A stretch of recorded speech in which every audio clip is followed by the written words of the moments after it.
2021 বিধানসভা নির্বাচনে বিজেপি করায় হিংসার সম্মুখীন হতে হয়েছিল বিকাশ সর্দারকে।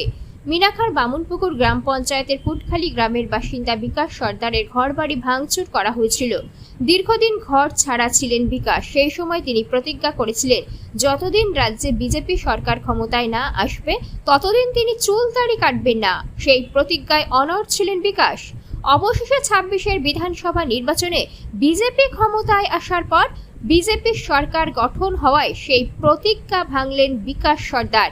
এই দিন গ্রামের কয়েক শত সাধারণ মানুষ ও বিজেপি কর্মী সমর্থকদের সাথে নিয়ে ঢাক ঢোল বাজিয়ে নাচতে নাচতে পুটখালি গ্রামের এক প্রান্তে গিয়ে চুল দাড়ি কামিয়ে ন্যাড়া হলেন বিকাশ সর্দার। তারপর নদীতে স্নান সেরে গেরুয়া পোশাক পরিধান করে মনের আনন্দে নাচতে নাচতে গ্রাম প্রদক্ষিণ করেন বিকাশ সর্দার। তিনি জানান, বিজেপি সরকার ক্ষমতায় আসায় এলাকায় স্বস্তি ফিরবে। এছাড়াও এই দিন উপস্থিত ছিলেন এলাকার বিশিষ্ট বিজেপি কর্মী উৎপল মণ্ডল।